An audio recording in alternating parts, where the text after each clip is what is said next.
Bismillah. Baik, enggak baca. Wow, amazing. Nah,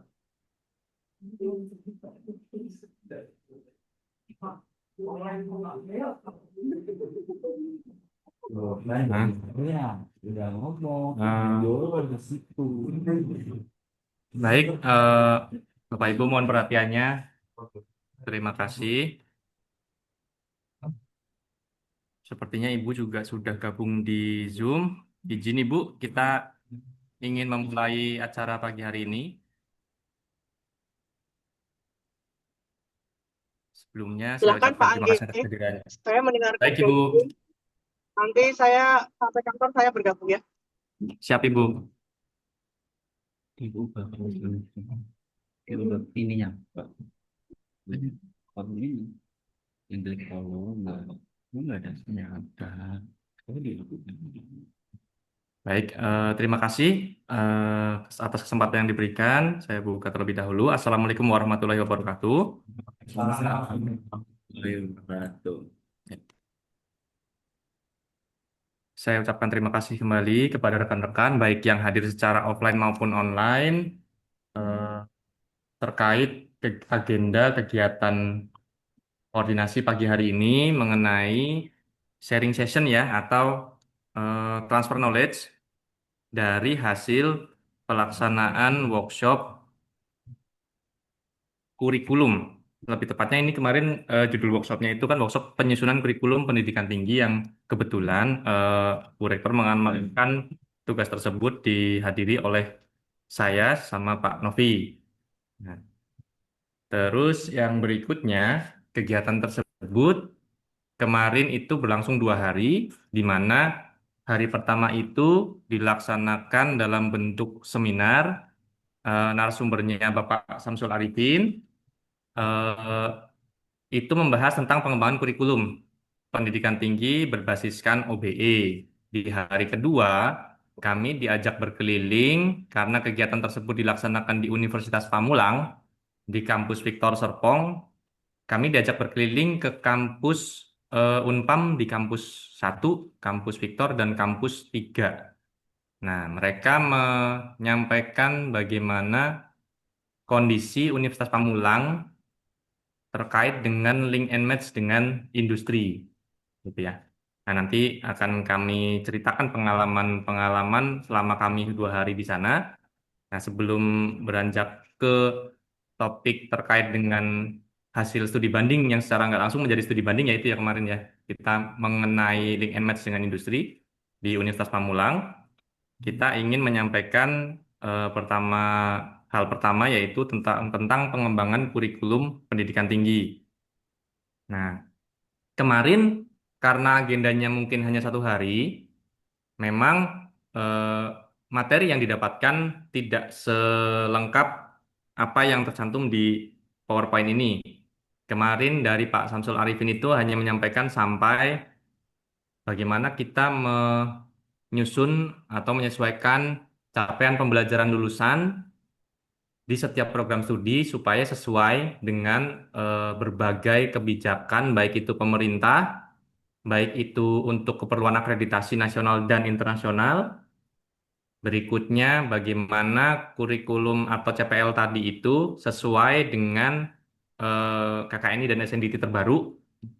Kalau KKNI itu masih sama, yaitu Perpres nomor 8 tahun 2012, dan SNDT-nya seperti yang kita tahu yang masih berlaku saat ini yaitu Permendikbudristek nomor 53 tahun 2023. Nah, itu semua dibundel menjadi suatu kumpulan CPL yang nantinya akan digunakan sebagai acuan untuk menyusun baik itu RPS, baik itu bagaimana jam SKS atau jam pembelajaran atau SKS yang dibebankan di setiap mata kuliah, hingga bagaimana harusnya kita melakukan asesmen penilaian terhadap pemenuhan kemampuannya, bukan pemenuhan mata kuliahnya.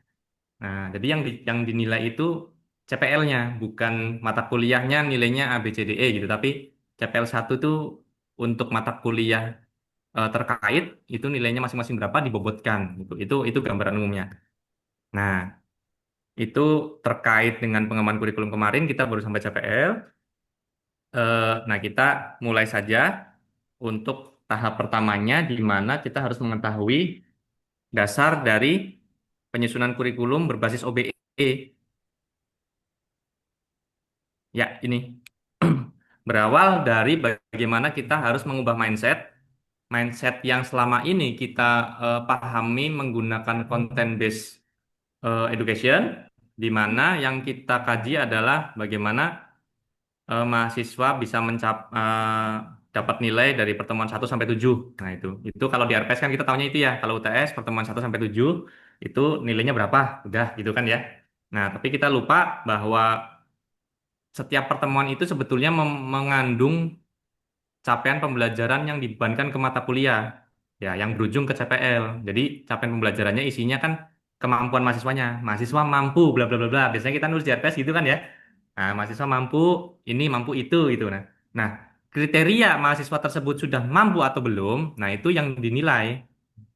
Jadi waktu kita membuat soal ujian maupun tugas maupun kuis, itu yang dilihat adalah apakah CPMK dan CPL-nya itu dapat dicapai gitu. Jadi nggak hanya sekedar bikin soal, oh pertemuan 1 sampai 7 itu soalnya tentang materi A, B, C, ya berarti soalnya saya bikin tentang materi A, B, C. Tapi apakah bobot soal tersebut sudah dapat dikatakan memenuhi jika mereka menyelesaikan soal tersebut, memenuhi apa? Memenuhi CPMK, sub-CPMK, dan CPL-nya gitu. Jadi konsep paradigmanya perubahannya di situ. Yang tadinya kita hanya berpikir UTS UAS ya sudah nilainya digabungkan ketemu nilai A B C D E dari kehadiran 100%, tugas rata-ratanya sekian, UTS sekian, UAS sekian. Nah, ternyata untuk OBE memang asesmennya lah yang membuat kalau bahasa kami kemarin ya kita PR lah gitu. Kalau dulu kan ya sudah bikin RPS, UTS UAS nilainya keluar A B C D E. Nah, sekarang yang dipertanyakan ya apakah dari hasil A B C D E tadi nilainya si mahasiswa CPL-nya sudah tercapai atau belum. Nah, itu proses asesmennya atau penilaiannya yang panjang, dimulai dari pertemuan pertama kali kuliah sampai pertemuan terakhir 16 di UAS. Nah, selanjutnya, secara kajian materi ini, kemarin waktu kita di sana sebenarnya dari randonya itu pembahasannya full 4 ini. Dari pemahaman paradigma pengembangan kurikulum OBE, tahapan penyusunannya, pembentukan mata kuliah dan penetapan bobot, hingga ke penyusunan peta kurikulum atau penyebaran mata kuliahnya. Nah, namun kemarin kita baru berhenti di tahap 2 dan 2 itu ya baru sampai di CPL karena kebetulan yang pertama beliaunya sudah ada agenda sehingga jam 4 itu harus selesai. Nah, yang satu lagi kebetulan hari pertama kemarin macet ya Mas Novi ya kemarin. Jadi pas pagi itu ternyata mulainya telat. Banyak yang macet karena memang areanya area macet. Dari LLDT pun baru sampai terlambat setengah jam kalau nggak salah. Nah, dan Pak Kepala Lembaga juga ternyata hadirnya siang. Sehingga ada beberapa sesi yang sepertinya jadi kurang dalam gitu. Namun dari beberapa pertanyaan peserta kemarin itu memang sudah beberapa yang menanyakan teknis sampai ke bagaimana menyusun RPS-nya. Terus jadi Pak Samsul juga sudah sempat membicarakan terkait beberapa sedikit lah ya sedikit hal mengenai bagaimana itu RPS untuk OBE, terus bagaimana pola asesmennya. Walaupun itu baru konsep yang diceritakan oleh Pak Samsul ya. Nah, nanti kami sampaikan itu. Ya, berikutnya ini rujukan utamanya seperti yang saya bilang tadi tentu didasari dari Undang-Undang Nomor 12 Tahun 2012 tentang Pendidikan Tinggi, Perpres Nomor 8 tentang KKNI, 53 2023 Penjaminan Mutu. Nah, ini yang Kemendikbud Nomor 210 IKU masih digunakan karena belum dicabut. Lalu yang berikutnya yang perlu Bapak Ibu terutama Kaprodi itu pahami dan perlu baca detail kalau ingin mulai belajar dan memperbaiki kurikulum OBE Itu yang E ya, Panduan Penyusunan Kurikulum Pendidikan Tinggi mendukung MBKM menuju Indonesia Emas. Itu baru diterbitkan 2024. Beserta ada satu lagi panduan MBKM 2024. Nah, untuk program-program pemerintah terkait dengan kampus berdampak ya, kalau sekarang kampus berdampak. Nah, itu sebetulnya masih mengacu tidak beda jauh dengan program MBKM yang sebelumnya. Hanya ganti nama yang tadinya hanya melihat pelaksanaan di luar kampusnya, sekarang dampak yang diperoleh apa? Sebenarnya aneh ke situ. Yang terakhir ada critical issue dari Spedi tentang OBE kurikulum. Ini tambahan saja. Kemarin Pak Samsul menyampaikan, Pak Samsul sudah banyak melakukan video atau mengupload video terkait pengembangan kurikulum yang bisa kita tonton gitu ya, kita tonton di YouTube-nya beliau. Ini mungkin cukup lengkap kalau ingin detail nanti belajar lebih lanjutnya di sini karena kami juga pasti akan rencana juga belajarnya lewat sini karena kemarin baru dapat sedikit. Terus berikutnya ya ini pengembangan paradigmanya. Nah, inilah pengembangan paradigma yang kemarin disampaikan di acara. Ya. Nah, pengembangan paradigma ini pada dasarnya seperti rujukan-rujukan yang tadi telah dibahas, kita harus fokus dalam menyusun kurikulum intinya ada di standar kompetensi lulusan, di mana sesuai SNDikti itu standar kompetensi lulusan dituangkan dalam bentuk capaian pembelajaran lulusan. Jadi kalau berbicara SKL, yaitu sama dengan CPL gitu di masing-masing program studi, karena pasti CPL-nya kan berbeda. Nah, terus untuk bisa dapat CPL ini, kita tentunya mengacu kepada bagaimana dasar dari KKN ini masuk, karena ini adalah kerangka kualifikasi nasional Indonesia terkait dengan kompetensi kerja di Indonesia, gitu kan ya. Nah, terus berikutnya, untuk bisa menyusun CPL yang baik, nah, ini poin pentingnya di sini sebetulnya. Kita harus menganalisa dulu bagaimana kebutuhan dari industri, baik itu pasar kerjanya, terus stakeholdernya dari kebutuhan sosial, kebutuhan industri, kebutuhan profesional, maupun dari aspek pengembangan ipteknya, gitu ya. Nah, terus fokus lagi di era industri ini 4.0, ya kita kan harus mulai menyusun bagaimana CPL itu bisa mengakomodir soft skill HOTS-nya, gitu ya. Di mana ada communication skill, collaboration skill, critical thinking skill, creativity skill, karakter, dan citizenship. Nah, itu gambaran dari mudahnya kita menggambarkan SKL ya. Boleh. Nah, nanti silakan Pak Novi ingin Iya, menambahkan sedikit. sebelumnya terima kasih Pak Angge. Saya sedikit menambahkan ya buat Bapak Ibu, kalau mungkin lebih enaknya kalau saya itu baca dari samping, yang bagian ini boleh digeser Pak Angge. Nah, itu. Bapak Ibu perlu diketahui bahwa ketika kita membahas mengenai pendidikan perguruan tinggi, kita tidak boleh melupakan apa itu orang tua. Orang tua nitipin anak ke kita kan tujuannya biar bisa bekerja, bukan begitu? Nah, ketika kita membicarakan orang tua, tujuan orang tua, oh anak saya pengen nih di universitas ini nanti bisa lulus langsung kerja. Itu kan kalau di mindset orang tua mesti kayak gitu kan. Nah, tapi kita di dalam dunia pendidikan juga jangan melupakan ketika kita mengakomodir aspirasi dari orang tua, otomatis kan kita harus tahu nih kira-kira kebutuhan apa saja sih yang dibutuhkan lulusan kita. Kemudian prodi kita kan ini berharap kalau mahasiswa lulusnya cepat, kemudian syukur-syukur sebelum lulus udah dapat kerja, benar nggak Bapak Ibu? Nah, dari situlah kita berangkat dari yang namanya 6 komponen hal yang bisa dimiliki atau di dalam industri 21 skill-skill apa saja sih yang bisa dimiliki oleh mahasiswa kita. Baik nanti 4 tahun, 10 tahun, 15 tahun kita kan harus merancang hal tersebut. Benar nggak Bapak Ibu? Oleh karena itu, kita tidak boleh melupakan kemampuan-kemampuan yang outputnya, karena ini ngomongin OB, maka Iya, outputnya adalah kemampuan yang harus dimiliki oleh mahasiswa kita. untuk bisa bekerja. Iya, di sini ada 6. Yang pertama komunikasi. Tentu Bapak Ibu dalam dunia pendidikan komunikasi itu penting banget. Karena nggak mungkin dong komunikasi searah.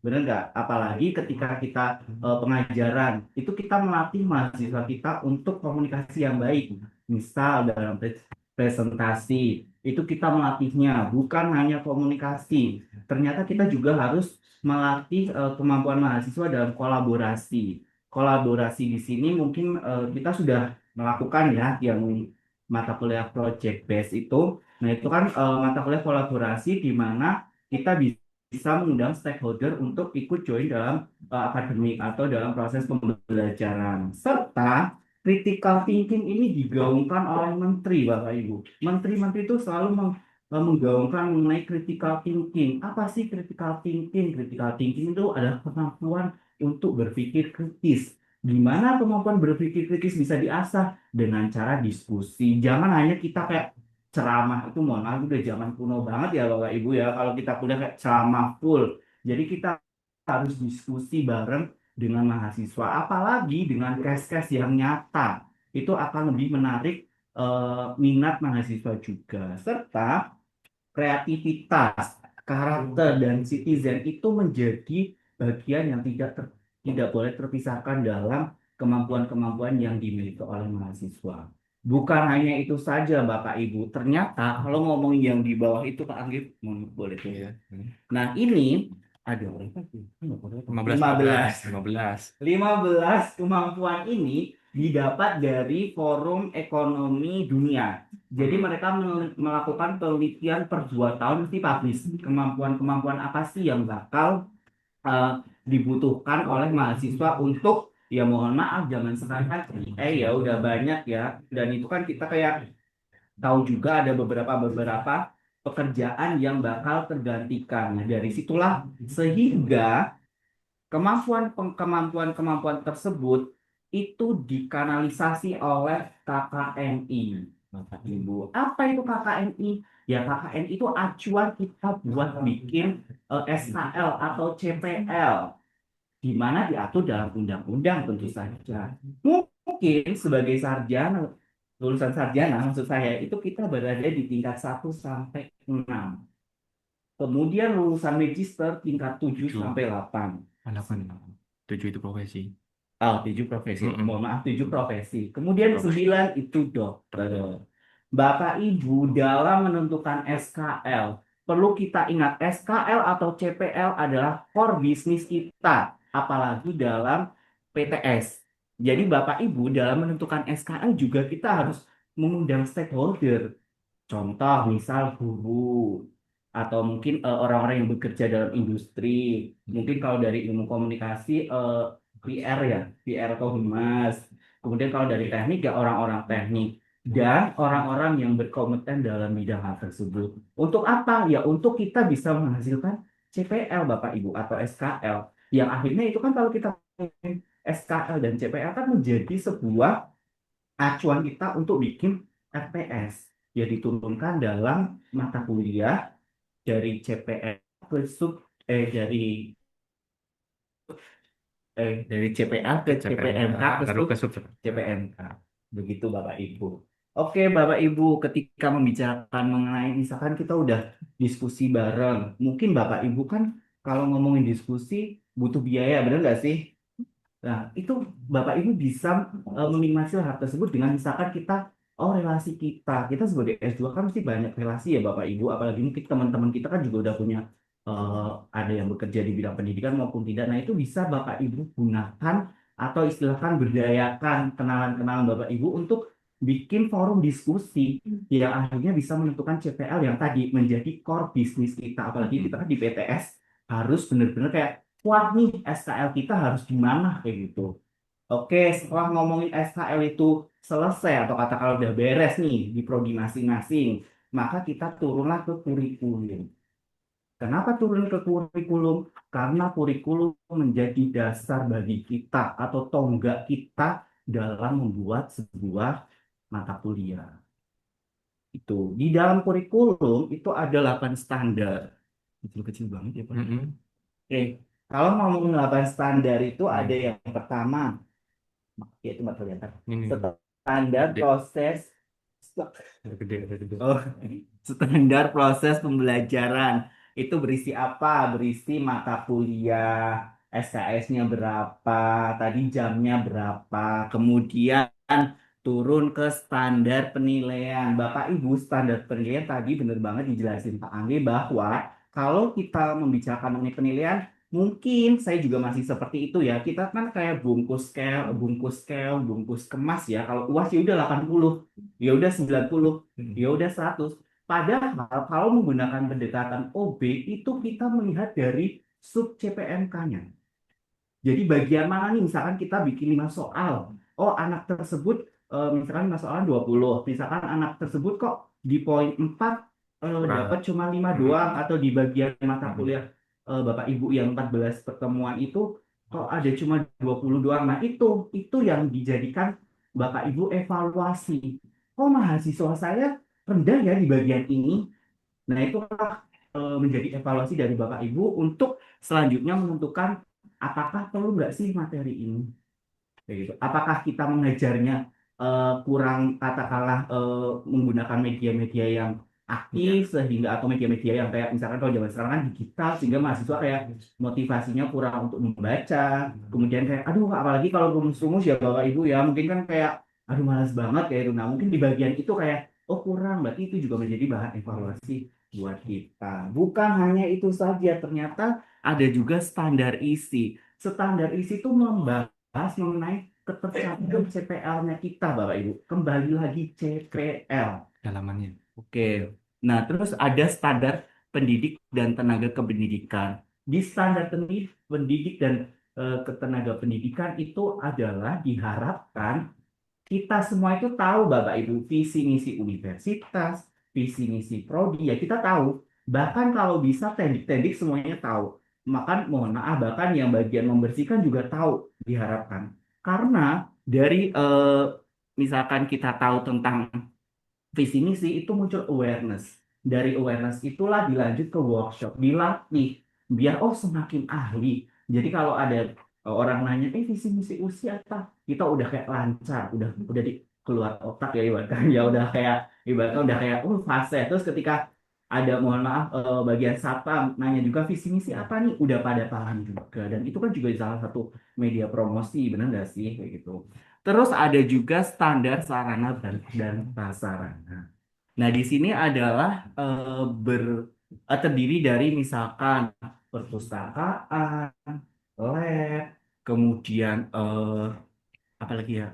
Kalau di Terkait pendidikan lah ya semua. kalau di teknik mungkin komputer ya lab Ya, lab, komputer, lab kalau di semua. psikologi mungkin lab psikologi, kalau di ilkom mungkin lab broadcasting ya Ibu Elis ya. Kemudian kalau di manajemen mungkin lab apa nih? Kalau manajemen lab apa nih? Nggak ada. Lab komputer juga. Lab komputer juga ya. Iya, itu pokoknya lab komputer. Semua lab yang mendukung untuk tercapainya CPL. Kemudian ada standar pembiayaan. Bapak Ibu, kalau ngomongin kurikulum kita udah bagus banget nih, udah keren banget lah, ibaratnya udah Mm-mm. berdaya saing tinggi.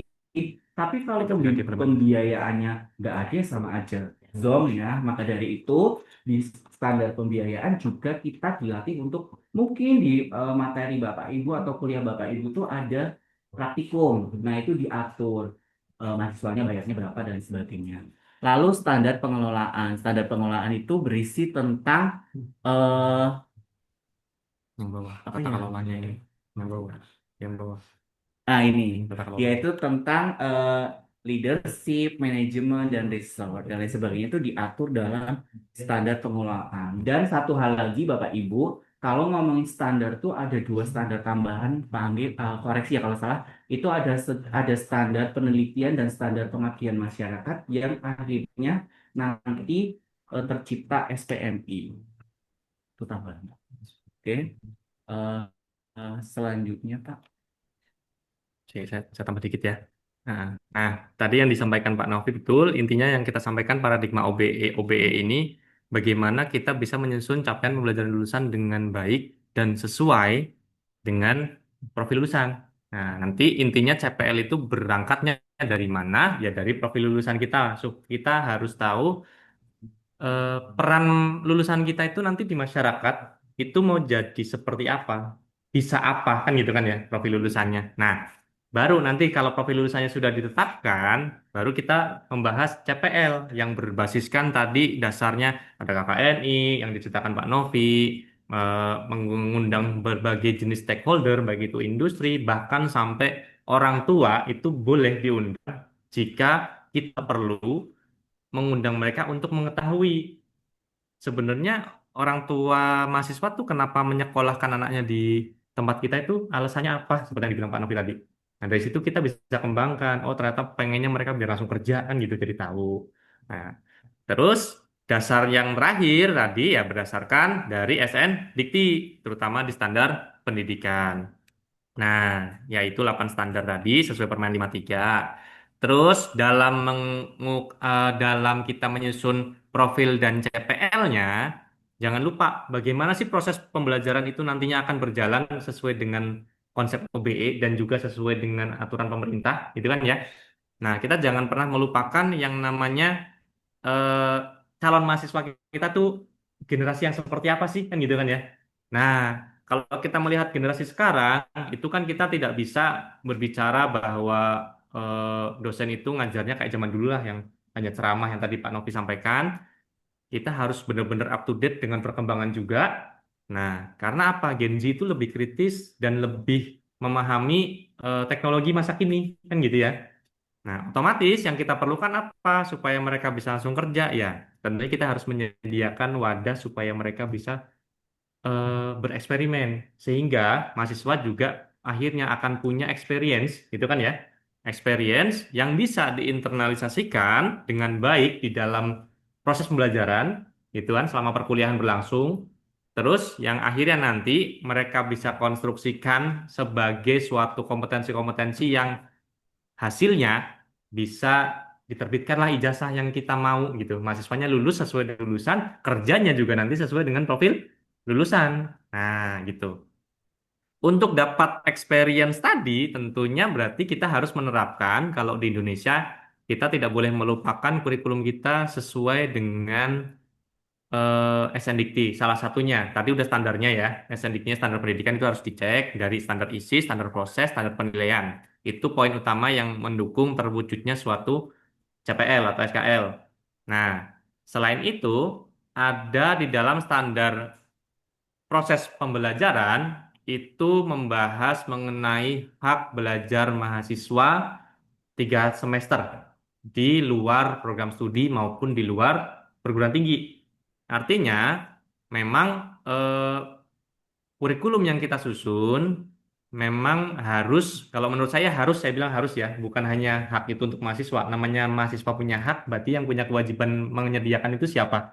Kita sebagai perguruan tinggi, sebagai program studi, itu harus menyediakan wadahnya. Berarti kurikulum kita harus setting menggunakan program-program di mana program tersebut menyediakan hak mahasiswa dapat belajar di luar kampus atau di luar program studi. Sesimpelnya, pertukaran pelajar. Paling gampang lagi, magang. Nah, ya. Apalagi ya, studi independen mungkin atau riset independen, gitu kan. Kalau kita berkaca dari program MBKM yang diterbitkan oleh Menteri sebelumnya. Ada 9 program kan waktu itu ya. Cuman kemarin tidak paksakan harus 9 program tersebut karena itu program yang lama. Yang sekarang kan judulnya sudah ganti nih, program kampus berdampak. Nah, supaya dampaknya terlihat ya dikembalikan ke prodinya kita, dikembalikan ke perguruan tinggi kita. Kita mau membuat program yang seperti apa yang sehingga nanti mahasiswa di saat keluar gitu ke masyarakat ya mereka punya dampak gitu. Baik itu untuk mahasiswa itu sendiri, baik itu untuk kampus maupun untuk masyarakat luas, gitu ya. Nah, itu yang perlu kita pahami juga di situ. Jadi kita harus betul-betul memperhatikan eh, perubahan paradigma ini supaya mahasiswa kita itu bisa lulus dengan baik, lulus sesuai dengan profil, ya profilnya itu tentunya disesuaikan dengan kebutuhan industri dan masyarakat luas.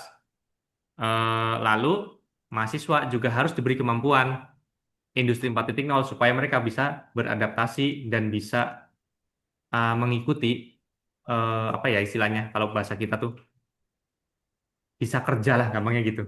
Bisa kerja di luar begitu lulus. Jadi nggak seperti mungkin kalau kita bayangin zaman kita gitu ya. Kita nyari kerjaan dulu ya udah lulus lulus IPK mau 3,5 kek mau 4 kek gitu kan. Belum tentu juga perusahaan menerima kita untuk bekerja. Tergantung bagaimana kita mengikuti proses seleksinya kan. Ya, seperti saya contohnya, saya mungkin dulu sering gagal di interview gitu. Ya mungkin komunikasi skill saya dulu kurang gitu. Gitu misalkan. Contohnya gampangnya seperti itu aja. Karena di kampus zaman dulu kan itu tidak terlalu dibedah ya. Yang penting kita mah kuliah, nilainya keluar, A sama B, total SKS-nya 144, tugas akhirnya nilainya A atau B, udah lulus kan gitu. Tanpa ada sertifikat-sertifikat pendukung, entah itu kompetensi, entah itu pengalaman-pengalaman bekerja sewaktu mereka kuliah, atau pengalaman-pengalaman project yang mereka kerjakan untuk menjadi portofolio setelah lulus kan gitu. Nah, itu yang perlu dipahami, terutama bagi Bapak Ibu Kaprodi ya. Nah, untuk supaya SKL ini bisa dijalankan dengan baik, itu kan ya, untuk kurikulumnya nanti bisa berjalan dengan baik, ya ini yang disampaikan Pak Novi tadi, saya ulang kembali, ada standar pendidik, standar sarpras, standar pembiayaan dan pengelolaan, di mana itu terbagi di dalam beberapa poin penting. Leadership, baik itu dari sisi rektorat sampai ke prodi, bagaimana leadership yang bagus, pengelolaan manajemen yang bagus. Nah, di kita kan harus menerapkan SPMI dan menerapkan ISO ya, karena kita akan rencana akan ISO. Arahnya nanti akan ke situ. Dan terakhir ya didukung dengan resource yang lengkap. Baik itu dari organisasinya, pegawai-pegawainya yang kompeten, fundingnya kuat, satpasnya lengkap, laboratoriumnya sesuai, alat-alatnya up to date dan bagus sesuai dengan kebutuhan profil lulusan, perpustakaannya juga buku-bukunya up to date, yang terakhir ya tentunya kurikulumnya kan gitu ya. Nah, kita lanjut aja.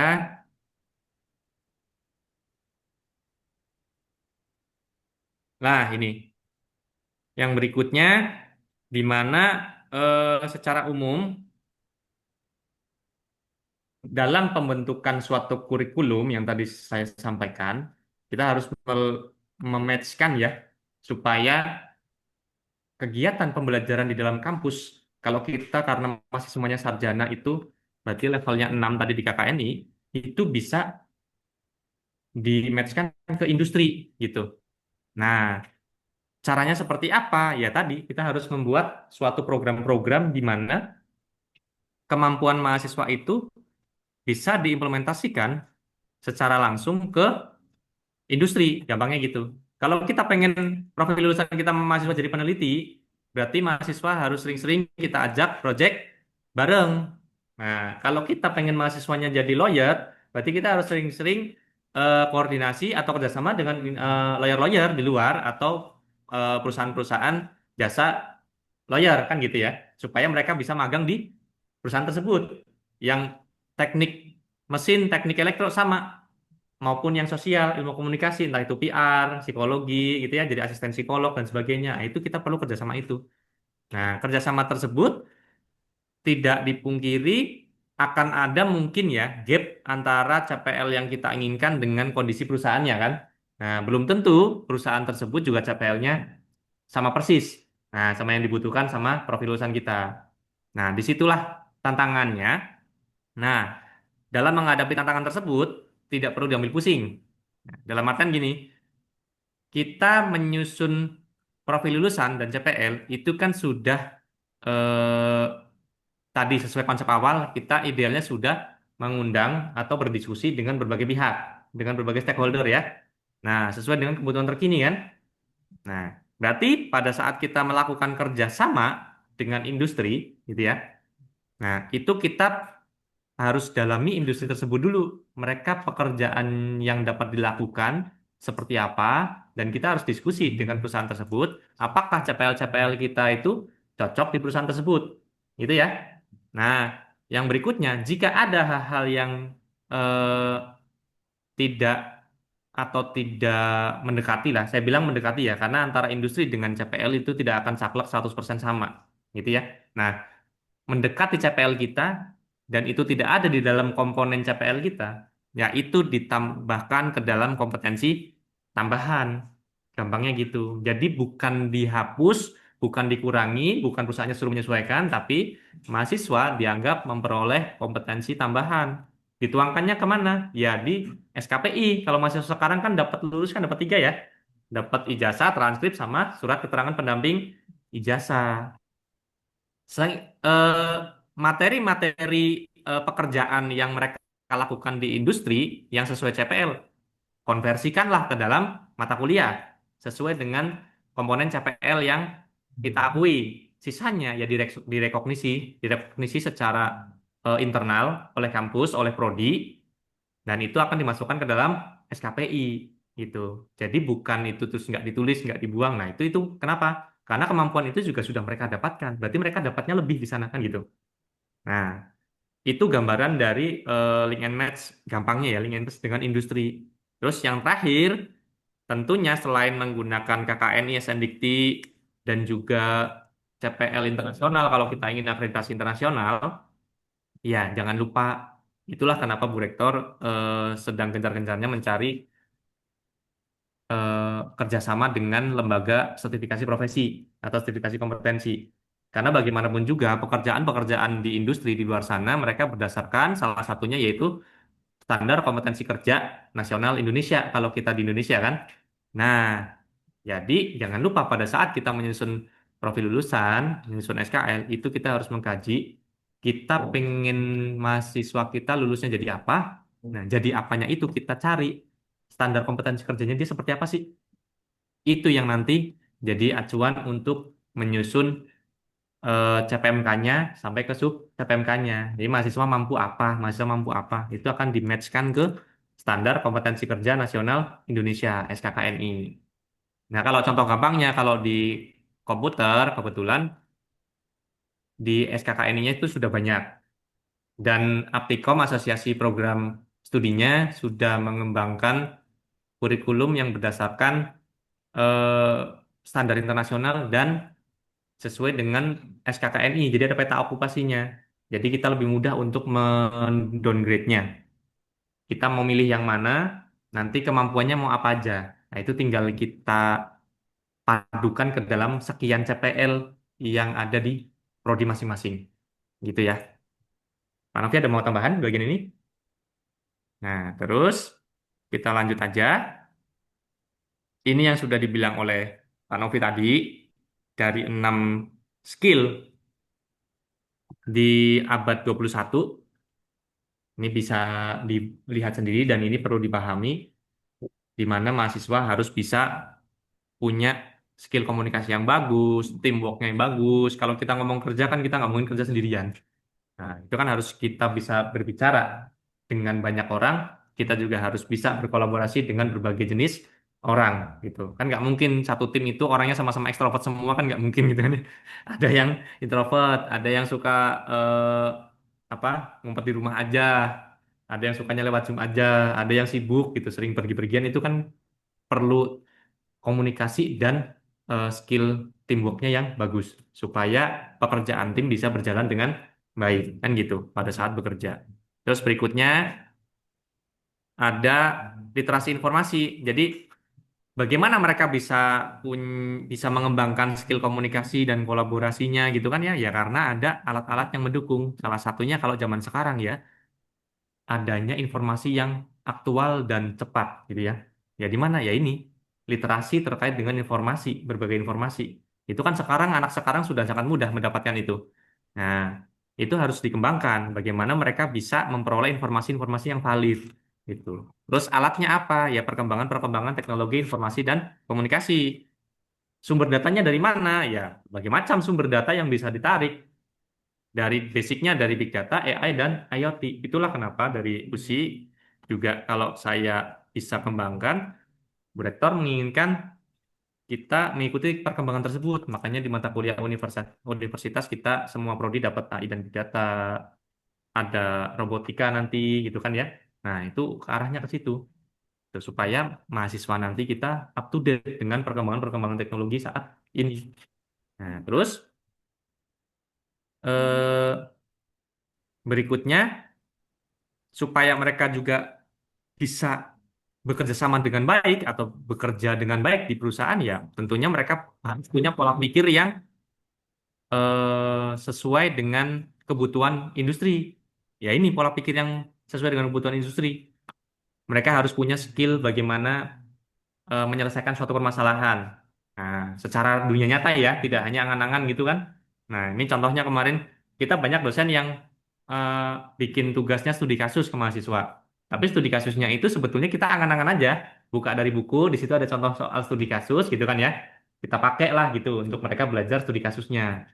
Nah, kalau kita kembangkan mereka bisa dapat kasus secara nyata dengan mereka bekerja langsung, gitu ya, di industri, misalkan melalui program magang 1 semester, itu akan mengasah secara langsung mereka bagaimana cara mereka menyelesaikan permasalahan nyata yang ada di lapangan, tidak berdasarkan textbook, tidak berdasarkan hanya gambaran atau imajinasi yang kita buat saja kan gitu. Nah, itu sangat mendukung untuk pengembangan skill dari pola pikir mahasiswanya, termasuk critical thinking, pengambilan keputusan, bagaimana mahasiswa itu harus menumbuhkan inovasi dan kreativitas, gitu kan ya. Terus yang berikutnya learning to learn. Ini kemarin pembahasannya gimana ya Pak Nom ya? Jadi kita belajar bagaimana eh, cara mengajar gitu. Learning to learn. Bagaimana kita belajar bagaimana cara belajar yang baik. Nah, gitu.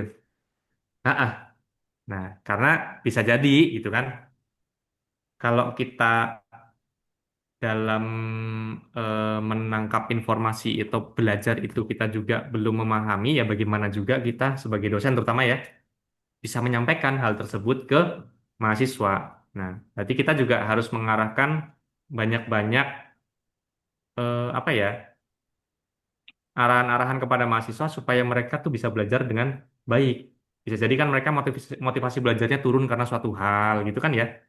Nah, kita harus sebagai dosen bisa mengakomodir hal tersebut supaya mereka tetap semangat belajar gitu.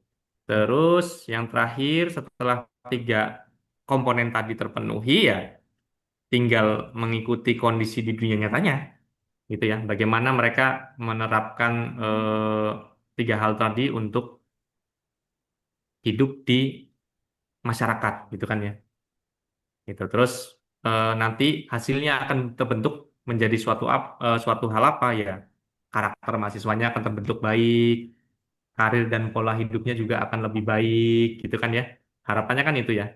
Terus kondisi personal dan social responsibility-nya include, termasuk di dalamnya eh, awareness budaya ya. Jadi kita mahasiswa itu nantinya bisa melihat gitu, hidup nggak sendirian gitu ya, hidup nggak sendirian, kompetensinya itu dia sesuai dengan kebutuhan industri, dan juga budayanya mereka akan menjadi budaya yang lebih baik sesuai dengan kebutuhan masyarakatnya kan gitu. Nah, terus ini beberapa hal umum. Tadi mau ada yang ditambahin nggak Pak? Cukup. Nah, ini mungkin ini silakan Pak. Iya. Nopi. Bapak Ibu, eh, mungkin kita sebagai pendidik itu mesti kan kayak berasumsi bahwa mahasiswa kita tuh pasti paham kayak gitu dengan materi yang bakal kita peroleh ataupun mungkin dari materi yang di mata kuliah kita, case-case-nya itu mungkin mereka udah dapat nih. Tapi perlu Bapak Ibu ketahui bahwa kita kalau ngomongin tentang eh, knowledge itu knowledge ya. Iya. Knowledge itu adalah pengetahuan yang direkonstruksi oleh mahasiswanya sendiri berdasarkan pengalaman pribadi atau pengalaman dari dosennya. Misal Mm-mm. tadi kayak di pelajaran kasus-kasus yang biasa dihadapi dalam dia di pekerjaan. Kemudian ketika kita sudah tahu knowledge-nya nih, sudah tahu pengetahuannya, jangan lupa Bapak Ibu untuk tuju atau untuk melakukan apa nih? Misal contoh kalau mahasiswa kita kebanyakan mungkin bagian eh, produksi atau bagian yang merakit-merakit bahan-bahan atau merakit-merakit katakanlah alat kayak gitu loh. Jadi kan mereka punya pengetahuan tuh untuk merakit-merakit tersebut ya kita do it atau kita langsung praktikkan di dalam kalau di kampus kita ada laboratorium yang mendukung, ya udah kita Langsung langsung praktek praktek ini. gitu. Nah, dari praktek-praktek tersebut kan kita jadi tahu nih, oh mahasiswa kita tuh punya kemampuan-kemampuan yang bagus nih, yang unggul, yang tidak kalah dari kampus-kampus lain, sehingga kan itu menjadi nilai positif atau nilai plus ketika dia nanti berpindah pekerjaan atau mendapatkan pekerjaan yang lebih. Maka jangan lupa Bapak Ibu untuk delay atau untuk mendeliver kemampuan-kemampuan tersebut ke dalam karakter, ke dalam karakternya dia, supaya kalau udah punya kemampuan bagus, yo karakternya harus dibentuk dong. Iya. Misal daya juangnya harus tinggi, atau dalam psikologi itu resiliensinya harus tinggi ketika menghadapi dunia pekerjaan, sehingga dia dapat eh, melebur ketika di masyarakat atau dalam kehidupan non pendidikan itu tuh. Lanjut. Oh. Lanjut Oh, aja. aku. Capek kan. Oke, Bapak Ibu, kalau dulu udah ngomongin kampus Merdeka, karena bergantian tuh kementerian dan pendidikan kan kebijakan berubah. Ya bener nggak kayak gitu Bapak Ibu? Oke, jadi dari kampus Merdeka berubah menjadi kampus berdampak. Bukan hanya kampus berdampak, kurikulumnya juga harus berdampak Bapak Ibu. Makanya, oh dosennya juga katanya harus berdampak ya, Benar. otomatis dan berdampak positif untuk mahasiswanya. Perlu Bapak Ibu ketahui ketika membicarakan mengenai dampak, ya kita kalau menggunakan pendekatan OB ya kembali lagi tadi outputnya. Jadi mahasiswa outputnya harus memenuhi kebutuhan masyarakat nih. Jangan kita ibaratkan kayak aku mau bikin kurikulum, udahlah sesuai dengan saya aja, kemampuan saya. Ya nggak laku nanti kampus kita. Ya sesuai dengan apa yang ada di kehidupan nyata. Karena tujuan dari OB tadi kan adalah untuk outputnya itu melakukan pemecahan-pemecahan masalah yang ada di kehidupan masyarakat, atau memenuhi segmen-segmen pasar yang ingin kita tuju kayak gitu, dengan adanya misalkan kalau masuk jurusan psikologi ya jadi HRD. Gimana sih cara HRD? Kita dilatih di dalam pembelajaran. Sehingga kampus berdampak itu menjadi motor transformasi sosial dan ekonomi. Kemudian menghasilkan inovasi yang relevan, mendukung tujuan pembangunan yang berkelanjutan. Atau kalau kemarin itu di Unpam, beberapa di hari kedua itu kita melakukan kunjungan di mana itu bunyinya adalah Pitching Factory. Iya. Nah, ini adalah bagian dari kampus berdampak. Apa sih Pitching Factory? Yaitu ada unit-unit usaha yang sudah dia itu mandiri. Jadi sudah tidak menggantungkan sumber dana itu dari yayasan atau dari katakanlah dari keuangan dari institusinya. Jadi istilahnya tuh dia dibeli dana awal, kemudian di akhir dipancing nih buat dia berdiri sendiri. Seperti itu Bapak Ibu. Lanjut. Oke, kalau membicarakan mengenai kurikulum Bapak Ibu, kurikulum kita kan diharapkan tadi ya menjawab persoalan-persoalan yang ada di masyarakat. Di mana kurikulum itu merupakan seperangkat rencana dan pengaturan melalui tujuan, isi, dan bahan ajar serta cara yang digunakan sebagai pedoman penyelenggaraan. Nah ini, pedoman penyelenggaraan itu berarti kurikulum harus bisa dibaca oleh siapa saja. Ya oleh kita sebagai dosen, ya oleh mahasiswa sendiri. Bukan hanya itu saja, kurikulum juga tadi mengacu pada untuk pemecahan masalahnya nih yang ada di kehidupan nyata gitu, atau kehidupan masyarakat. Yang mana kegiatan pembelajaran untuk mencapai tujuan pendidikan itu, untuk mencapai tujuan pendidikan ya CPL-nya di dalam kurikulum ya CPL-nya itu, di mana tadi CPL yaitu memenuhi kebutuhan-kebutuhan pasar yang ingin kita tuju nih di prodinya masing-masing, serta dikembangkan oleh setiap perguruan tinggi dengan mengacu pada standar nasional pendidikan tinggi atau SNDikti. Nah, SNDikti itu menjadi acuan kita, ya kita bikin ya nggak ngawur ya. Jadi nanti kan makanya di kurikulum itu ada landasan hukum, ya karena sesuai dengan undang-undang. Kemudian untuk setiap program studi yang mengacu pengembangan kecerdasan intelektual, akhlak mulia, keterampilannya, itulah yang diajarkan di dalam dunia pendidikan khususnya di kampus. Perlu Bapak Ibu ketahui tadi kalau membicarakan mengenai kurikulum itu ada landasan hukum, tapi ada landasan lain, landasan filosofi. Ini biasanya kalau filosofi kan filsafat ya, kalau di psikologi kebetulan yang expert itu Pak Ziyadi. Karena di dalam filosofi itu terkandung bagaimana mahasiswa itu mampu untuk menambah ilmu pengetahuan. Kemudian mereka itu memahami hakikat manusia itu hidup, Bapak Ibu, serta mereka itu memiliki kemampuan untuk mengubah cara kehidupannya. Bukan hanya landasan filosofi, tetapi juga ada landasan psikologis, di mana di dalam kurikulum ya kita bikin kurikulum di dalam pembelajarannya kan nggak mungkin dong kayak mahasiswa pas diajar ngantuk. Ya kita harus menginovasi, oh kira-kira apa nih kita bikin model pembelajaran misalkan di dalamnya ada games atau menggunakan video sehingga mahasiswa itu termotivasi untuk belajar. Bukan hanya itu saja, landasan sosiologis itu menjadi bagian penting dalam pembentukan kurikulum.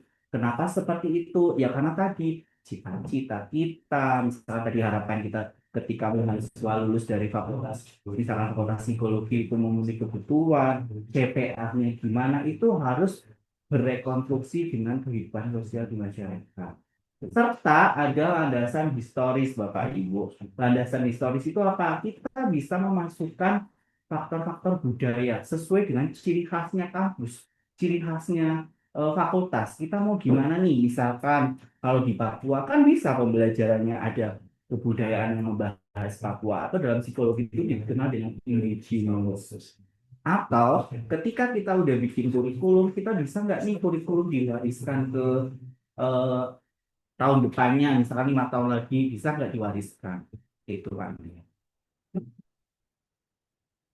Nah, Bapak Ibu, ketika membicarakan mengenai kurikulum tadi ya, kalau kurikulum itu harus menjadi pemecahan bagi masyarakat. Kita kalau bentuk kurikulum ya kita bisa tanya ke orang tuanya sebagai stakeholder utama nih. Istilahnya kan orang tua mau nitipin anaknya, ya kita tanya kira-kira kompetensi apa atau tadi yang sudah sempat saya jelaskan yaitu melakukan FGD untuk KPL-nya.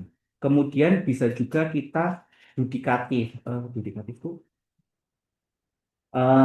market spesialnya kita tuh di mana, market yang kita mau tuju tuh di mana. Kita bisa bertanya kepada orang-orang yang ahli di dunia industri. Serta kurikulum juga harus sesuai dengan regulasi dan standar kualifikasi dari pemerintah. Ya nggak mungkin dong sebuah kurikulum, apalagi dibalut dalam institusi, kita agak melenceng ya dari aturan pemerintah, ya nanti nggak bakal disahkan bahasanya. Atau mungkin dikira ini kok kurikulumnya ngaco, sementara zaman sekarang kan orang udah kayak go internasional, bagaimana kampus harus internasional, bagaimana prodi harus internasional, bahkan sekarang banyak beberapa prodi yang double degree. Nah, itu kan bagian dari untuk standar dari pemerintah Indonesia. Kemudian tidak lupa di dalam kurikulum juga mencangkup iptek sama media.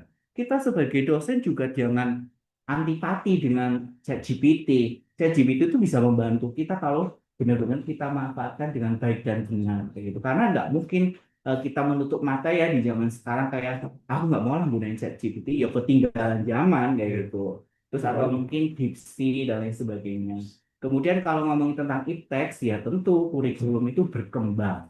Kurikulum itu selalu dia itu berusaha untuk melakukan pemecahan-pemecahan masalah di dalam kehidupan sosial. Perlu Bapak Ibu ketahui, sifat dari kurikulum itu ada adaptif. Ya tadi adaptif itu sesuai perkembangan zaman, ya kurikulum ngikut. Nggak mungkin sekarang udah tahun, lebih baik kan kita menuju eh, kemampuan yang tadi di abad 21 kita masih pakai abad 2, misalkan abad 18 dan sebagainya. Ini ketinggalan zaman. Dan nanti kita nggak berdaya saing dengan kampus-kampus lainnya. Kayak gitu. Kemudian ada fleksibilitas. Fleksibilitas mungkin di USI sudah mulai digunakan ya. Fleksibilitas di sini itu maksudnya adalah tugas akhirnya itu bisa berupa artikel ilmiah. Nah itu fleksibel nih, kurikulum fleksibel. Inovatif tentu, dengan adanya inovatif dari kurikulum yang menjawab tadi pemecahan masalah serta tidak lupa kolaboratif. Kolaboratif di sini adalah dengan stakeholder, yaitu kita bisa nih kerjasama tadi bahas kurikulum yang bagus gimana dan lain sebagainya. Nah, Bapak Ibu, eh, ini ada kenapa sih kurikulum itu muncul gitu istilahnya ya.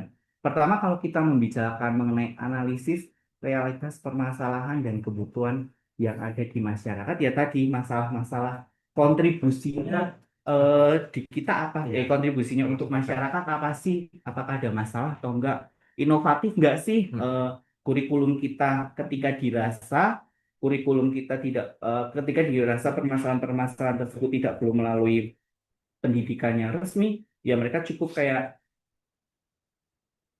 Yang pilih jalur non non pendidikan atau kursus. pelatihan-pelatihan. Misalkan kalau saya dulu pernah kursus renang kayak gitu kan nggak perlu ya saya harus lah ngapain sih aku kan nggak mau expert kayak gitu. Jadi kayak cukup di media ini aja lembaga-lembaga. Namun sebaliknya ketika sebuah permasalahan itu dirasa penting dan dirasa itu wajib untuk dipendidikan, yo lanjut ke rumuskan peran dan kemampuan yang diperlukan. Isinya apa? Isinya tadi profil kelulusan dan CPR. Ketika bahas dua hal tersebut, jangan lupa libatkan stakeholder.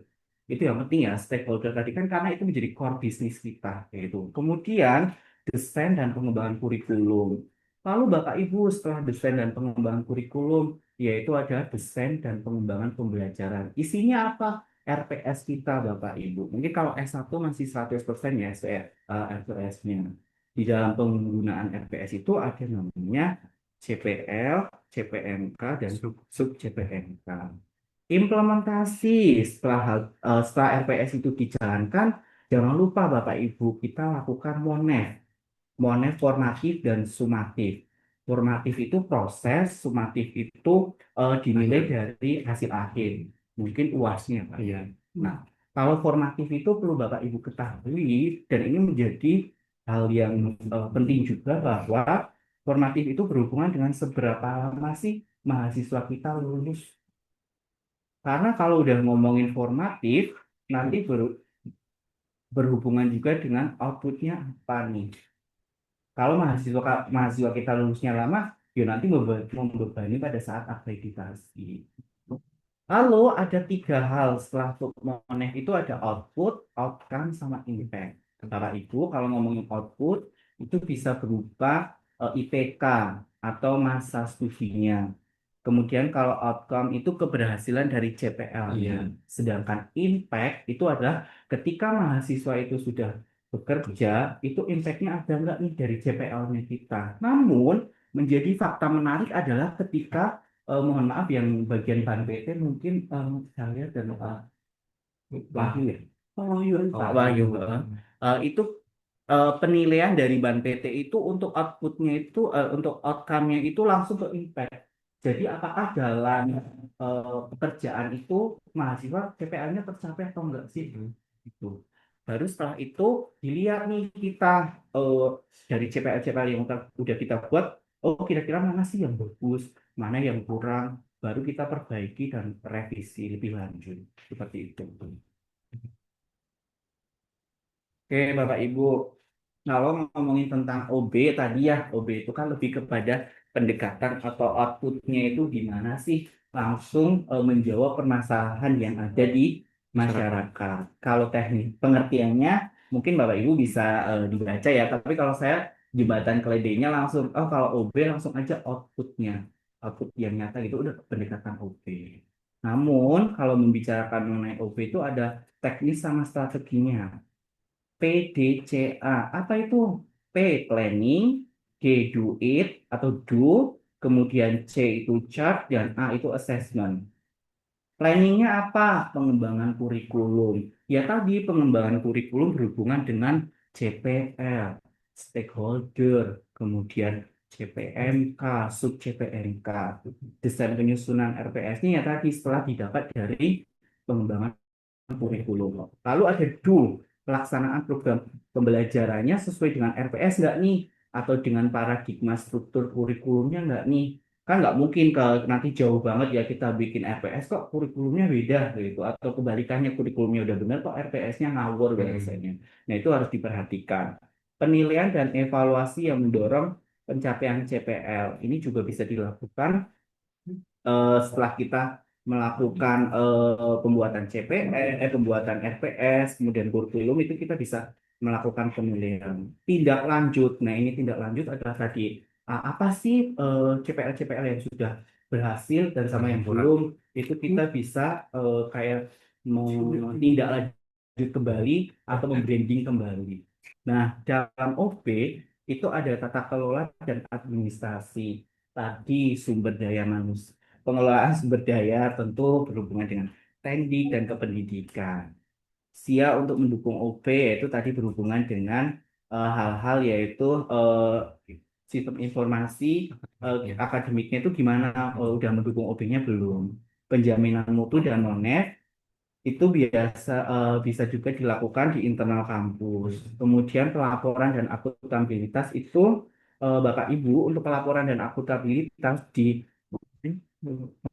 ini siapa? Ya, dari Predikti. Yang dari Surabaya itu. Ya. Samsul. Oh ya, Pak Ya, Samsul. Didin. Ya kalau dari Pak dari STIS itu mereka udah setahun sekali nih laporin sampai ke tahap alumni. Mungkin dari kita mungkin bisa mengadaptasi mungkin awal-awal mungkin pelaporan mengenai gimana sih CPL-nya udah pada terpenuhi atau belum. Pelaporan tentu kita laporkan kepada institusi atau kepada assessment di mana assessment itu bisa berupa mahasiswanya sendiri. Kalau yang dulu itu cuma KHS ya, kalau sekarang mungkin bisa juga dilaporkan mengenai CPL-CPL-nya serta pada stakeholder-stakeholder yang telah bekerja sama dengan kita. Bapak Ibu perlu diketahui pada pengembangan dan inovasi ini banyak banget ditanya oleh asesor. Kenapa seperti itu? Karena asesor mungkin bakal tanya, apakah ada RPS online-nya? Apakah ada sistem penilaian RPS-nya. Nah ini, ya, nah ini mungkin menjadi bagian juga yang bisa Bapak Ibu pertimbangkan, khususnya mau akreditasi dan lain sebagainya. Saya sedikit ya. Saya tambahkan sedikit. Melihat dari filosofi dari OBE-nya, saya sampaikan ulang bahwa dari pelaksanaan teknis dan strategi PDCA tadi, poin paling penting itu adalah proses asesmennya, itu yang tadi saya sampaikan. Jadi dari asesmen formatif dan sumatif yang dilakukan, selama ini kan kita lebih fokusnya ke sumatif ya. Jadi UTS-nya berapa, UAS berapa, itu kan nilainya. Nah, yang paling penting supaya kita bisa tahu CPMK dan sub CPMK-nya sudah tercapai atau belum, jadi kita harus rajin-rajin membuat penilaian dari pertemuan 1 sampai pertemuan terakhir 16. Itu yang dinamakan asesmen formatifnya. Melalui apa? Ya melalui tugas, melalui kuis, gitu ya. Melalui project mungkin kalau itu mata kuliahnya berbasis project, bagaimana perkembangan pengerjaan projectnya. Nah, tentunya itu dilengkapi dengan rubrik-rubrik penilaian yang sesuai. Jadi kita tidak hanya berfokus menggunakan ujian tertulis saja, tergantung bagaimana karakteristik dan metode pembelajaran yang digunakan dalam suatu mata kuliah tersebut. Sehingga nanti pada saat asesmen dari pertemuan 1 sampai pertemuan 16 akan kelihatan. Kalau Bapak Ibu perhatikan di RPS, itu di setiap sub CPMK itu kan sebetulnya sudah dibagi ya bobot-bobot penilaiannya ya per sub CPMK itu. Yang ujungnya nanti tetap dikumpulin jadi nilai mata kuliah. Namun kita harus mengukur juga bobot-bobot per sub CPMK tersebut itu berapa nilainya gitu. Karena nanti akan diakumulasikan ke dalam penilaian CPL-nya, ketercapaiannya gitu. Nah, artinya kalau kita sudah mau mengarah ke situ, nah kemarin Pak Samsul juga menyampaikan yang bikin PR ya sebetulnya OBE itu asesmennya gitu. Karena kita harus betul-betul memperhatikan bagaimana kemampuan tersebut dicapai oleh mahasiswa secara formatif maupun sumatif kan gitu. Nah, untuk mendukung hal tersebut yang disampaikan Pak Novi tadi, ya berarti SDM-nya, baik itu dosen, kita harus adaptif juga, harus berkembang, mengikuti prinsip OBE, tenaga kependidikannya untuk pengelolaan di kampusnya juga sama, harus berkembang untuk kebutuhan pemenuhan OBE. Sistem informasi akademiknya juga, izin Bu Rektor, mungkin ke depan pelan-pelan kita harus nyusun supaya mereka bisa asesmen sesuai OBE di saat kita sudah siap gitu. Nah, tentu Monep dan penjaminan mutu juga sama, kita akan setting. Pelaporan juga tadi tidak kalah penting. Kalau zaman dulu mungkin kayak saya pribadi waktu kuliah S1, orang tua dapat nilai KHS dikirim ke rumah lewat pos gitu. Setiap semester. Saya belum dapat nilainya, belum sempat buka sianya. Ibu saya udah SMS dulu tuh. Ini ada kiriman ya, Pak. Ada kiriman nih dari kampus. Buka aja Bu itu nilai saya bilang gitu. Pasti buka, ya udah gitu. Ntar sampai rumah paling baru komentar gitu kan ya. Nah, Itu seperti itu. Nah, kalau sekarang mungkin memang sudah berbasiskan digital ya kita juga bisa menyampaikan hasil dari studi mahasiswa kepada orang tua juga melalui sistem informasi gitu. Dan itu tidak hanya nilai mata kuliah, yang disampaikan Pak Novi tadi ya. Mahasiswa mampu A, ini dia mampu apa enggak, sudah mampu atau belum? Mahasiswa mampu B, sudah mampu atau belum gitu. Nah, itu kira-kira tambahan untuk dari konsep OBE-nya. Ini karakternya. Yang kemarin nggak terlalu dibahas detail, intinya kemarin Pak Samsul menjawab membahas yang poin 6 ya Pak ya, di mana prinsip OBE itu kalau menurut Spedi itu clarity of focus, expanded opportunity, high expectation, and design down. Nah, di sini maksud fokus ya tadi yang dibilang Pak Novi, fokusnya sudah clear, arahnya mau kemana, sesuai dengan permasalahan nyata yang dibutuhkan masyarakat. Terus kita harus memperluas opportunity, jadi mahasiswa-mahasiswa kita itu jangan dikungkung supaya mereka belajar sesuai doktrin kita masing-masing gitu. Ya, mereka harus diberikan kesempatan-kesempatan yang luas supaya mereka bisa berkembang sesuai dengan kebutuhan masyarakat. Nah, yang ketiga, menuntut ekspektasi tinggi. Ya masyarakat kita tahu dunia industri saat ini ekspektasinya tinggi-tinggi gitu. Jadi kalau kita hanya meluluskan mahasiswa yang hanya IPK-nya 3,5 tanpa mereka bisa bekerja, kemungkinan besar juga mereka tidak akan bisa beradaptasi di dunia pekerjaan. Akhirnya sama aja penganggurannya meningkat kan gitu. Walaupun lulusan sarjana gitu ya. Nah, yang terakhir desain down itu maksudnya seingat saya kemarin, manipulasi ya Pak Novi ya. Kalau desain down itu ya di saat kita menyusun kurikulum kan berawal dari kebutuhan industri nih. Nah, dari up to down ya, dari kebutuhan industri sampai ke bikin LPS, dan juga rancangan pembelajaran, bahkan mungkin sampai ke rencana tugas mahasiswanya. Nah, desain down itu dibalik gitu. Jadi eh, dari pada saat pelaksanaannya, pas proses pembelajarannya, ya kita melihatnya ya dari bawah itu. Bagaimana sukses PMK itu nanti per pertemuan itu bisa terpenuhi, baru dari situ diketahui bobotnya CPMK-nya seberapa dari total sub CPMK yang ada, ketemulah CPMK tersebut nilainya berapa, baru diukur CPL-nya berapa, hingga akhirnya mahasiswa kita tuh sudah sesuai profil lulusan kita atau belum, supaya nanti mereka bisa bekerja di masyarakat gitu. Itu 4 prinsip dasar dari OBE-nya, gitu ya. Terus tadi yang asesmen sudah, PDCA di depan sudah dijelaskan. Lanjut aja ya. Nah, ini juga tadi sudah. Intinya di sini bahwa Standar Nasional Pendidikan Tinggi yang sesuai Permen 53 tahun 2023 fokusnya di SKL CPL dan standar 7 standar lainnya itu adalah standar pendukung supaya si SKL ini terwujud. Nah, dosennya harus kompeten, pegawainya harus administrasinya bagus, terus tingkat keluasan kedalaman materi pembelajarannya sesuai dengan taksonomi belumnya harus sesuai dengan kebutuhan profil lulusannya, terus pengelolaannya dari sisi tata kelola baik itu sarpras, baik itu keuangannya, baik itu apalagi ya tata kelola manajemen dari sisi kepemimpinannya, kelengkapan pedoman SOP-nya, itu semua harus sesuai dengan kebutuhan pemenuhan CPL-nya gitu. Nah, itu sebetulnya semuanya itu mendukung. Nah, SNDT ini untuk saat ini diarahkan kemana? Sesuai dengan pasal 18, diarahkan ke bentuk kegiatan pembelajaran di luar program studi. Yang dulunya MPKM, sekarang ditambahkan programnya di luar program studi, tapi harus ada dampaknya buat masyarakat. Jadi tidak hanya riset-riset sudah selesai, tapi hasil risetnya apakah berdampak atau tidak di masyarakatnya nih.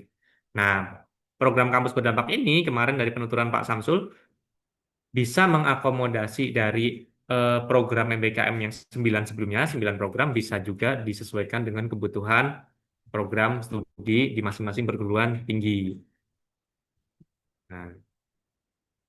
Nah, untuk tahapan penyusunan kurikulum, saya rasa Bapak Ibu sudah banyak yang paham karena Bu Rektor juga sudah sempat membahas ini waktu penyusunan kurikulum awal. Konsepnya sama persis, di mana awal kita tentu tadi sudah dijelaskan berkali-kali sama Pak Novi, harus mencari tahu permasalahan atau kebutuhan pasar seperti apa, kebutuhan industri saat ini seperti apa, supaya kita bisa mengetahui mahasiswa kita nanti kalau lulus harus bisa jadi apa sih atau perannya seperti apa sih di masyarakat. Nah, kan gitu. Selain itu, selain kita ngeliat industri, kita harus ngeliat perkembangan ipteknya. Jadi masing-masing prodi, visi keilmuannya harus clear arahnya mau kemana gitu. Dari situ nanti akan kelihatan eh, penyesuaiannya antara kebutuhan di industri dengan perkembangan teknologi yang ada, gitu ya, supaya bisa dimasukkan ke dalam program pembelajaran. Nah, ini hanya konsep aja. Habis itu disusunlah tujuan dari pendidikan prodinya. Ini tujuan PO-nya ini PO prodi ya, bukan bukan tujuan kampus usinya maupun tujuan fakultas, tapi PO ini tujuan pendidikan dari prodinya. Jadi, kenapa mahasiswa harus belajar di prodi itu kan gitu? Tujuannya apa sih kalau mahasiswa belajar di situ? Nah, dari tujuan itu nanti bisa diturunkan ketemulah profil lulusan gitu. Profil lulusannya baru dipakai untuk rumusan pembentukan SKL. Nah, dari secara teknis, seingat saya pribadi, dari arahan Bu Rektor dulu itu profil lulusan nggak perlu banyak-banyak. Jadi cukup dua. Tapi itu harus clear ya Bapak Ibu. Jadi Bapak Ibu Kaprodi beserta dosen di prodi masing-masing silakan diskusi. Nanti profil lulusannya apakah sudah clear yang di kurikulum sekarang atau sekalian mau dibahas ulang gitu. Kalau belum clear, dirasa masih terlalu mengangan-angan. Jadi profil lulusan yang bagus itu profil lulusan yang kita bisa langsung tunjukkan di dunia nyata gitu. Gitu ya. Jadi kalau kita ngomong profil lulusannya pengen jadi peneliti, nggak taunya mahasiswanya pas kerja nggak ada yang bisa ngeriset ya. Berarti itu hanya angan-angan kita aja sebagai apa prodi, sebagai pengelola prodi bahwa mahasiswa kita nanti jadi peneliti, gitu ya. Jadi profil lulusan yang bagus adalah yang memang kita yakin dia akan dapat digunakan di masyarakat. Nah, terus habis itu rumusan SKL-nya, seingat saya juga dari Bu Rektor waktu itu nggak usah banyak-banyak aja, cukup 7. Namun 7 tersebut harus Bapak Ibu combine dari berbagai kebijakan, berbagai sumber seperti SNDikT, KKNI, kebutuhan industri, tadi apa Mas yang itu skill 21 ya. Heeh.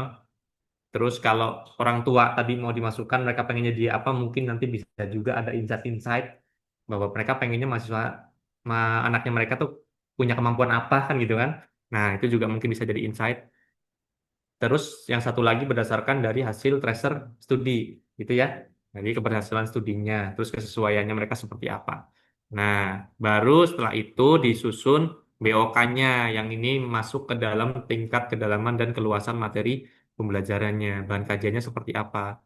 Nah, semua komponen eh, dari BOK-nya itu ada ter, tertulis di dalam CPL-nya gitu. Kalau kalau arahan dari Pak Samsul kemarin begitu. Jadi supaya tidak melenceng gitu pada saat penyusunan bahan kajian. Nah, nanti kita coba gambarkan sedikit di belakang. Baru setelah itu disusun mata kuliah dan bobot SKS-nya di mana didasarkan pada CPL, CPMK, dan sub CPMK. Di belakang ada contoh bagaimana kita menentukan bobot beberapa SKS tersebut. Nah, ke bawahnya baru disusun RPS dan sebagainya hingga ke modul dewan ajar, bahkan sampai ke rencana tugas mahasiswa jika diperlukan. Nah, ini yang saya bilang tadi, panduan penyusunan KPP yang harus Bapak Ibu Kapro dibaca di sini. Ini ini panduan terkininya 2024 yang notabene-nya sebetulnya isinya sama dengan yang 2020 kalau saya perhatikan. Bedanya hanya mereka menggambarkan lebih kuat OBE-nya saja gitu ya. Kalau isi-isi detailnya sama kayak seperti yang 2020. Kan ini belum berubah sebetulnya, masih kampus merdeka kan. Nah, memang panduan ini sebenarnya sudah mengakomodir MBKM, bagaimana caranya, terus sudah berkonsep OBE.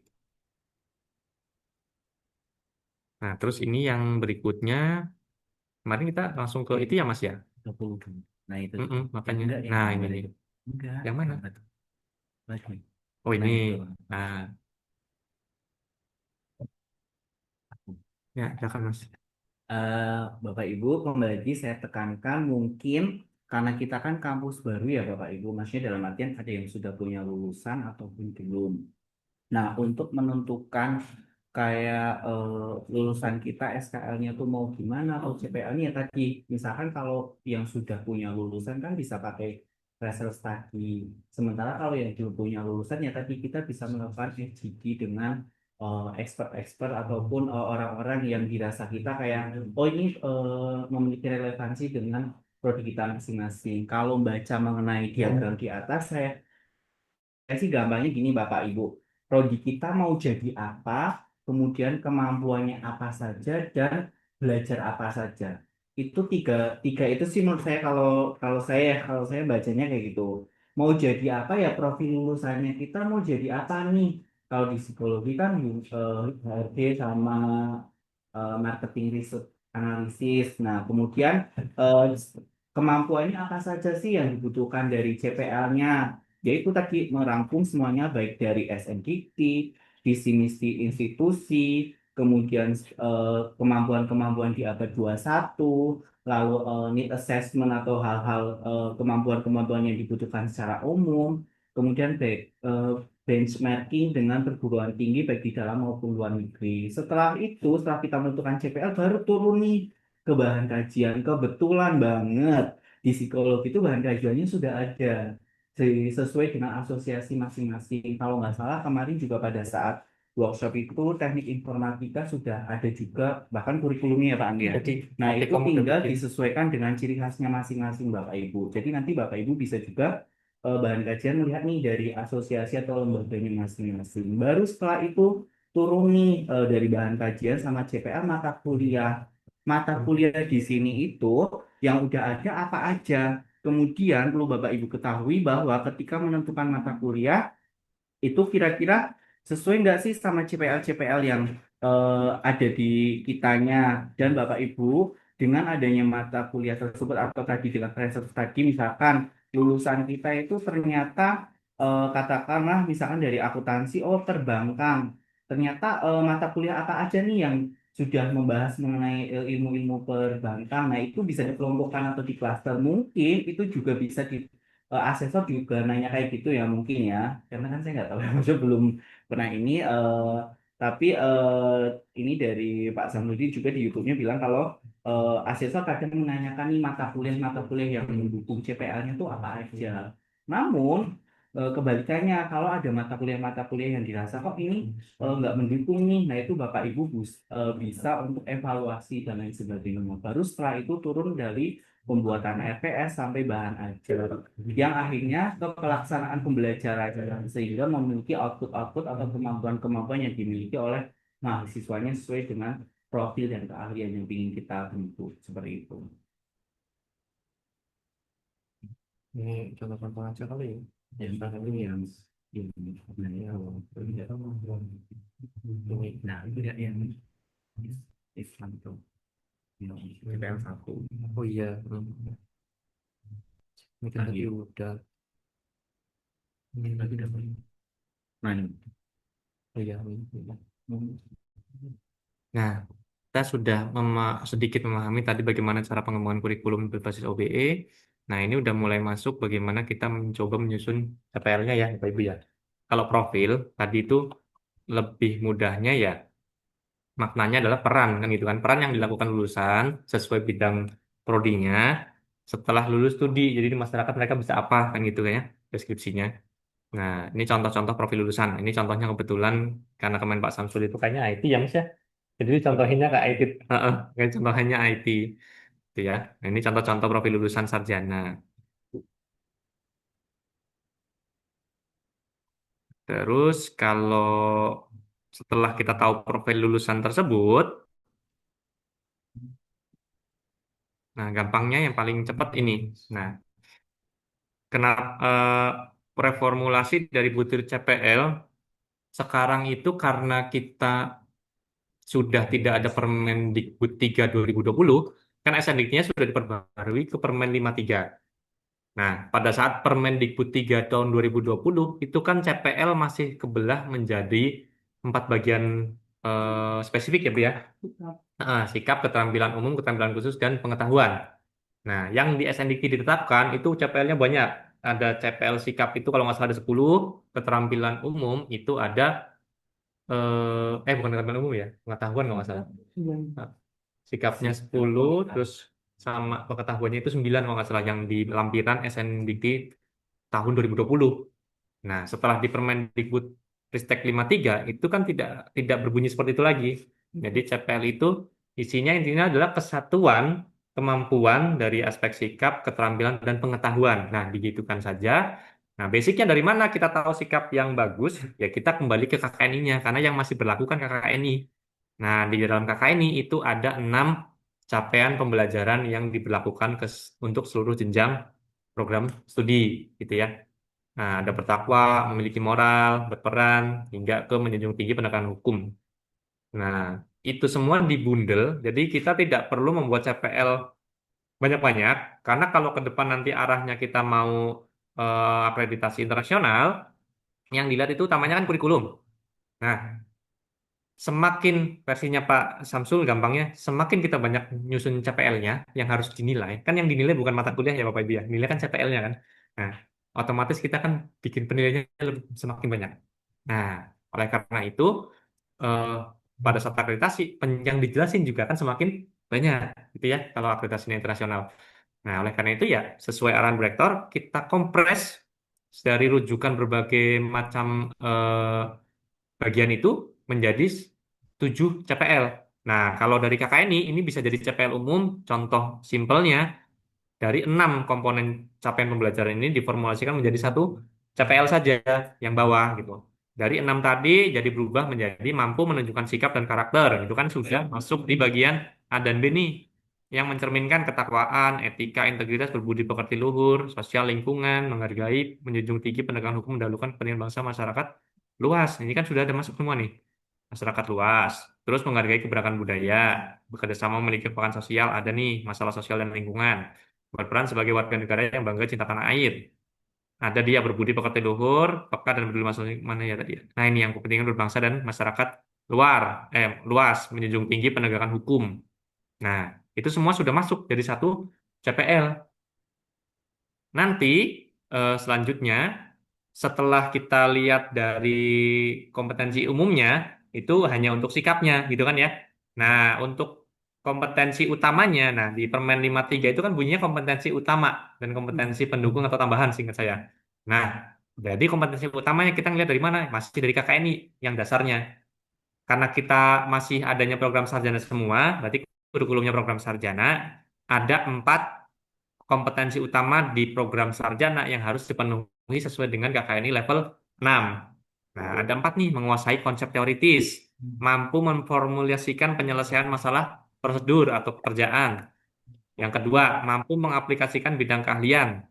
Nah, terus memanfaatkan iptek atau pengembangan ilmunya sesuai bidang untuk menyelesaikan masalah dan beradaptasi sesuai situasi yang dihadapi di dunia nyata. Nah, kan gitu kan ya. Dan ini yang kuning-kuning ini poin pentingnya. Terus mampu mengambil keputusan, berarti di sini dia punya kemampuan decision making. Nah, sesuai abad 21 ya. Dalam berdasarkan analisis informasi dan data, mampu memberikan petunjuk, berarti dia dalam teamwork bisa berkoordinasi, bisa berkolaborasi dan bisa apa ya berpendapat dengan baik gitu kan ya, untuk menyampaikan pendapatnya, untuk memberikan petunjuk dalam memilih berbagai alternatif solusi. Nah, gitu secara mandiri maupun berkelompok. Yang terakhir ya tentunya bertanggung jawab pada pekerjaan sendiri dan dapat diberi tanggung jawab atas pencapaian hasil kerja organisasinya. Dari 4 CPL tadi, ini contoh saja bisa berubah jadi dua, dua CPL. Mampu menguasai konsep teoritis, bidang pengetahuan keterampilan tertentu secara umum dan khusus untuk menyelesaikan masalah secara prosedural, gitu. Dan mampu beradaptasi terhadap situasi perubahan yang dihadapi, misalkan begitu. Nah, ini beberapa contoh. Nah, ini yang magister, ini yang sampai magister, ada juga yang doktor di level 9. Terus, nah ini yang saya sampaikan tadi, di Permendikbud 3 sudah tidak digunakan, jadi ini tidak perlu dikembangkan karena terlalu banyak. Gitu ya. Jadi kita fokus ke Permen 53 di mana CPL itu merupakan kesatuan antara kompetensi sikap, keterampilan, dan pengetahuan. Nah, ini gambaran rumusan CPL yang lengkap di mana CPL 1 bisa digambarkan sesuai dengan kualifikasi umum KKNI. Kita bisa sebut ya ini CPL sikapnya mahasiswa kita pengennya seperti apa gitu kan. Yang kedua CPL 2 merupakan kompetensi utama yang mengacu ke asosiasi prodi dan SNDikti. tentu ditambahkan sama KKNI ya. Tuh, nah, bagi asosiasi prodi yang belum merumuskan CPL, ya mau nggak mau seperti kata Pak Novi, ya kita harus sering-sering mengundang banyak pihak untuk mengetahui kondisi terkini kompetensi-kompetensi apa sih yang perlu diperoleh mahasiswa supaya mereka bisa bekerja di industri sesuai dengan profil lulusan yang kita tetapkan. Tuh. Tapi kalau yang sudah ada seperti tadi di apa ya di Aptikom atau mungkin di industri itu BKSTI juga kalau nggak salah sudah ada. Nah itu bisa digunakan dan tinggal disesuaikan dengan kebutuhan prodi masing-masing. Nah baru yang CPL 3 kita ada mata kuliah universitas, ada mata kuliah fakultas. Nah itu CPL-nya dirangkum supaya di mata kuliah tersebut cukup satu atau dua CPL. Baru sisanya itu mata kuliah inti. Nah, CPL prodi masing-masing dari CPL 4 atau CPL berapa nanti sesuai dengan kebutuhan kita disesuaikan. Mengacu sesuai dengan SN Dikti pasal 78 itu kita harus melihat dari visi keilmuan prodinya, perkembangan ipteknya, SKKNI. Nah, kompetensi kerja yang diharapkan di Indonesia seperti apa atau di luar negeri seperti apa. Terus bidang keilmuan prodinya seperti apa, kita benchmark ke prodi lain yang sejenis kurikulumnya, dan sampai penguasaan iptek, penguasaan keterampilan di dunia kerja, kecakapan umum untuk penguasaan iptek, hingga ke kemampuan intelektual untuk berpikir mandiri. Ini semua masuk yang tadi ada HOTS, ada ngundang industri, ada ngundang pakar kurikulum, ada kita membaca, membedah SKKNI yang dibutuhkan, gitu ya. Nah, itu beberapa hal yang menjadi fokus dalam penentuan CPL.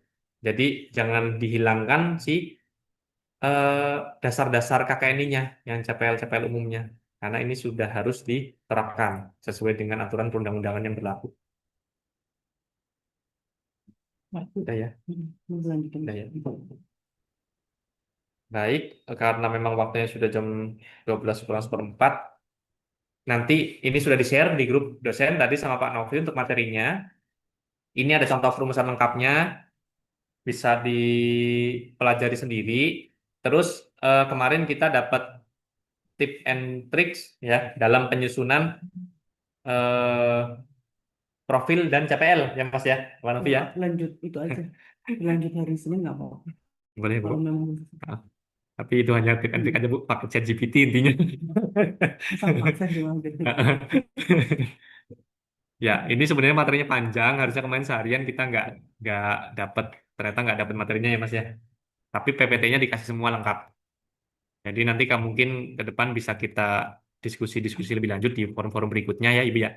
Kalau masih ada hal yang ingin ditanyakan atau didiskusikan. Ini jangan lupa Bapak Ibu kalau pengen belajar lebih dalam, kata Pak Samsul bisa cek di sini di YouTube-nya beliau. Ya, kira-kira begitu untuk materi sharing session pengembangan kurikulum hari ini berdasarkan hasil workshop minggu lalu, gitu ya. Eh, saya pribadi mengucapkan mohon maaf jika ada kekurangan dalam penjelasan ataupun ada tutur kata yang salah. Pak Novi gimana? Pesan sponsor aja. Oh, pesan sponsor. Jadi saya dan Pak Novi mengucapkan terima kasih atas kehadiran Bapak Ibu, baik yang online maupun offline. Terima kasih Bu Rektor sudah mewadahi kegiatan siang hari ini. Karena waktunya sudah mau Jumatan, saya tutup. Wassalamualaikum warahmatullahi wabarakatuh.